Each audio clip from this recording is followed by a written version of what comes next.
Danielle Alvari from VSiN here with Calvin Wetzel, women's basketball writer, analyst, better. And we want to talk about women's basketball tournament, obviously, before Selection Sunday, because we want to see if there's any action we should be looking for as those picks roll in. So, Calvin, who do you like to make the Final Four? And again, we've talked about how this women's tournament in those first rounds, there's not a lot of upsets. So the top of the talent really does rise to the top in this division, really.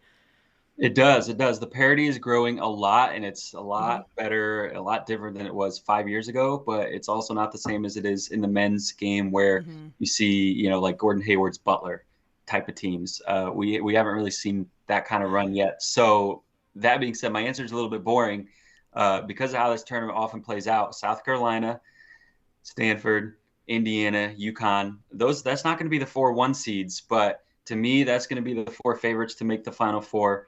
And again, I said this on another segment. I wouldn't have put UConn in there a week ago, but they're back. AZ Fudd's back, and UConn hasn't missed the Final Four in a decade and a half. I think '07 was the last time. So I'm picking them until the streak ends. I hope I'm wrong. I would love to see the streak end personally, but I'm putting them in there. Stanford, again, team that has had some baffling losses, but at their best, they are almost unbeatable. South Carolina, the easy choice. And then Indiana, a team that I'm so high on, made their first ever Sweet 16 and Elite Eight the last couple of years in program history. I think they make their first ever Final Four this year. Wow.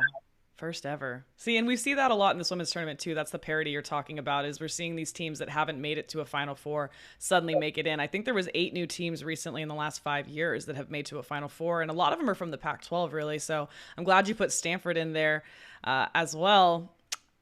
This Final Four is so tough to predict, and we don't have everything shaken out just yet, but hopefully we'll have some clear answers after Selection Sunday. Yeah, definitely. Maybe my picks will change depending on what the path looks like for these different teams and who they're lined up with. By the way, sportsbooks, if you're listening, can you give us odds for this? It's about time we get odds for women's Some teams. Final Four odds. Why don't we have that? It's March 8th. I don't know when you're putting this out.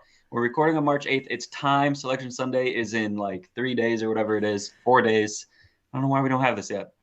Yes, give the people what they want. Please, we're asking for it. And also, it's funny to me too, we put UConn in here with South Carolina because obviously we saw this matchup last season, and I'm just having flashbacks now to those bets and me thinking, you can't bet against any UConn team, right? There's the like legend of UConn, and I'm pretty sure South Carolina handled them easily last year.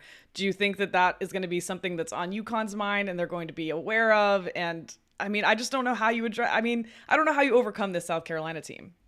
Yeah, well, it's interesting because they handled them in the championship game, and UConn, while they have this really long streak of making the Final Four, they're also starting to pile up years where they lose in the Final Four or the national Yeah, championship. They haven't won the national championship since Brianna Stewart, so they get there 2016. and then don't win a lot, and Yeah. that could easily happen again this year. I would not pick them to win the national championship right now.